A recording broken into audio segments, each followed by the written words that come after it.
Amanda, quero saber de você. Eu já imaginava essa resposta, mas eu quero saber de você qual foi o maior aprendizado com a nossa turma de Viva de Particulares. O que você mais aprendeu com os colegas? Assim, qual foi o blowing mind? Vou contar o que aconteceu.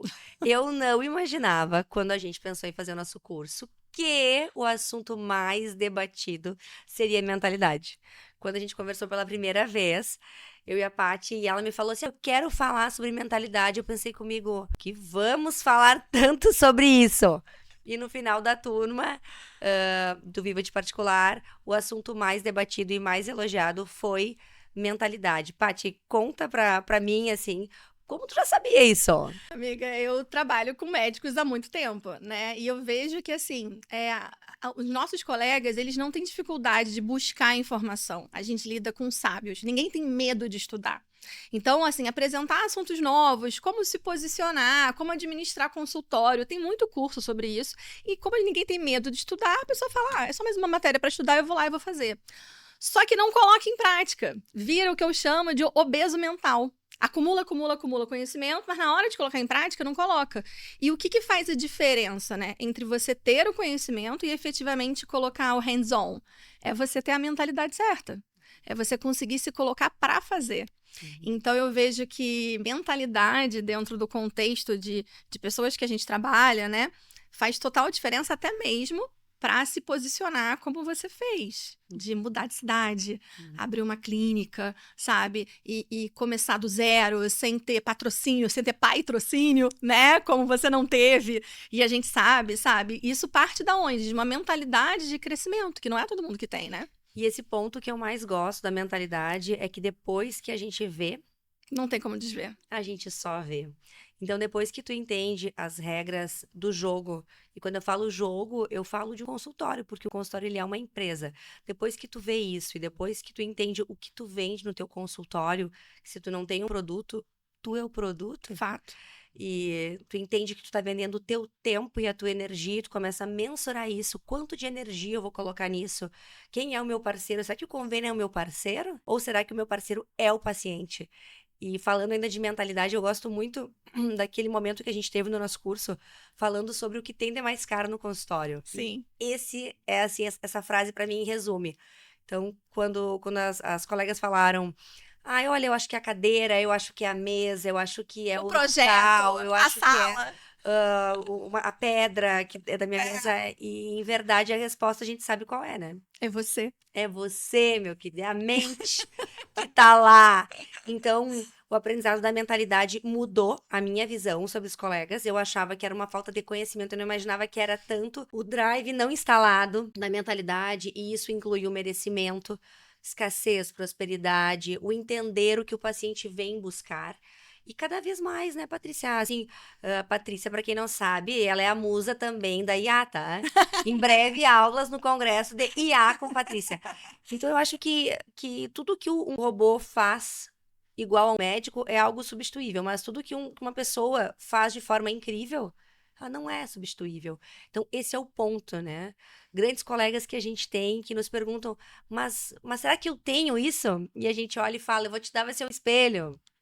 Exato. E assim, eu vejo também, na hora de precificar, especialmente, porque as dores acontecem em vários sentidos, mas na hora de precificar, as pessoas vêm assim e falam, mas eu não posso cobrar isso porque o meu professor, ele não cobra isso. E aí a pessoa se compara com, assim, não que o professor não tenha valor, é óbvio que tem valor, mas cada um é um ser único, só você sabe realmente o que custou pra você, pra sua família, pra sua alegria, pra sua saúde, tá naquele lugar.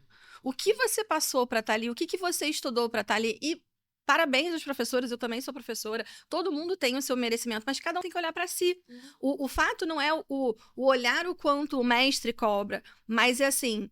Quais são as suas dores? Aonde você chegou? O que você passou? O que você vivenciou? O quanto você está abrindo mão para estar ali bem para receber o paciente do jeito que ele veio buscar você, para aquilo que ele veio buscar você, né? Então, eu acho que é uma dificuldade de merecimento e de se enxergar, né, Amanda? E a precificação, ao meu ver, tem a ver com o merecimento. Enquanto a gente tem dificuldade de nos sentirmos merecedores do sucesso que a gente tem, da posição que a gente ocupa, a gente se desvaloriza. E o que mais o paciente vê nessa desvalorização é o teu preço. Sim. O teu preço, a primeira comparação que ele faz é o teu preço. Então, para mim, essa historinha do meu professor cobra quanto? A minha cidade é pequena, aqui o convênio domina, eu sou cirurgião e eu não posso fazer particular porque eu sou cirurgião, eu nunca vi ninguém fazendo, não tem ninguém na minha área. Eu acho que isso realmente são A história que gatilhos. você conta para você. É o que tu tá contando, a historinha que tu comprou, que tá bonitinha e tal, mas, em verdade, ela não existe. Mas assim, é claro que números importam. Agora chegou a hora que eu vou ser glorificada.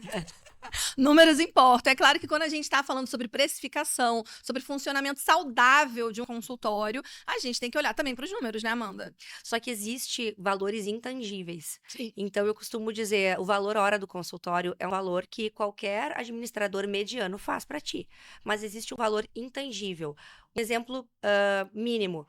Quanto vale uma otorrino que se veste de mini para atender crianças autistas? Isso vale muito. Quanto vale alguém que vai conversar sobre zumbido com um paciente que já passou por N colegas incríveis? Quanto vale o teu telefone na agenda do paciente? Quanto vale o teu atendimento sábado, a tua cirurgia domingo? Existem serviços que a gente entrega que não é só sobre valor hora do consultório, que é o tema de muitos cursos legais importantes, mas existe um valor intangível da tua autenticidade que vai passar para o teu paciente, porque tu vai atrair o paciente que vai se conectar contigo. Até porque pessoas compram pessoas. Ai, amo essa daí também. Amo essa frase também, muito boa. Eu quero, Patrícia, que tu nos conte essa historinha emblemática do Matinho, que é uma história que eu amo e que eu acho que todo mundo tem que ouvir, a história do Matinho. Então, a história do Matinho é uma história que eu acho que não é sobre matinhos. Né, a primeira coisa que a gente fala é quando conta-se por aí, né, que Conta-se por aí uma cidade muito distante, Greenville. Exato, tão distante, que em frente à sua casa existia um matinho que estava ali, já estava plantado, já estava por ali aquela planta. Não era bonita, não, mas estava plantada, né? E o seu sonho era ter um design de jardim, aquele cheio de planta exótica, com umas flores bonitas. Assim, o seu sonho de consumo era ter aquele jardim. E aí, por um dia, você pensa e fala assim: eu vou num local para comprar planta e vou botar essas plantas aqui, em cima desse matinho, que vai ficar ótimo, né? Na minha visão, eu acho que vai ficar ótimo. Aí você compra as plantas na maior boa vontade, vai num lugar caro até, escolhe uma por uma e coloca ali. Não cresce. É. Não cresce. É. Não cresce, porque para crescer, precisa tirar um matinho. Não acredito. Que tá plantado. Mas tava lá. Tava lá. Tava feio, mas estava plantado. Não era bonito. Não era bonito. Não era o que você queria. Não era teu sonho. Não era teu sonho. Mas ele estava plantado. E várias vezes na vida a gente continua convivendo com o matinho porque acha que é muito difícil ter plantas bonitas. Quando, na verdade, o que você precisa é tomar coragem de capinar o matinho. De tirar, de abrir aquele espaço. De gerar um vácuo para o seu merecimento, para o seu sonho ocupar. E aí ali, quando você comprar essa planta, e pode ser no seu ritmo, né? Nem sempre você vai conseguir chamar o designer de plantas da primeira vez. Chegar com um trator, né, Patrícia? Se dá pra ir fazendo assim também, dá pra dividir em 4 matinhos, tirar um quarto, depois tirar o outro quarto, né? Isso, exatamente. Também dá pra fazer tudo. Vamos ver o que tu tem pra oferecer, teu grau de energia. É isso. E aí, sim, quando você colocar essa planta nova, ela vai criar raiz. Ela não vai ficar só bonita, ela vai ficar bonita, forte, resistente. Só que primeiro você teve que tirar o matinho. Isso falando na linguagem mais popular que eu vejo assim, coragem não tem como te dar. Não tem. Então, isso também parte, tu tem que dar o primeiro valor pro teu sonho.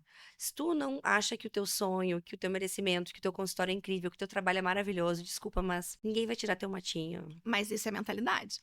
E mentalidade a gente trabalha. A gente pode te ajudar, mas tu precisa ver esse valor. E tu Tem. vai ter que, uma hora tu vai ter que tirar o matinho. Vai. E isso é doloroso e eu acho que isso muitas pessoas têm essa grande dificuldade e perguntam como eu vou fazer para tirar o meu matinho. Que eu já tô Como eu... acostumada. Mas eu tenho convênio, mas assim não é tão ruim. E as pessoas não entendem que enquanto tu tem a planta ruim, tu não vai plantar orquídea, entende? Enquanto tu tiver esse convênio ocupando 90% da tua agenda ou essa porta que traz esse perfil de paciente, tu fecha a outra porta do outro perfil. Então, eu sinto nos nossos colegas e na gente também, porque a nossa história também é sobre isso, Sim. né? Que o matinho, ele vai te acompanhando ali, é uma construção. É. E você falou uma coisa assim: tirar o matinho dói. Mas quanto dói você ter que conviver a sua vida inteira com esse matinho? Não viver o seu sonho. O desconforto. E qual momento? Se não hoje, quando, meu amigo? Vamos fazer isso quando? Exato. Então, eu acho que dá para estruturar assim, dá para fazer uma carreira sustentável na qual o teu sucesso não seja só profissional. Sim. Porque o sucesso, ele é, como eu falo sempre, né? Define o teu sucesso. O que é sucesso para ti?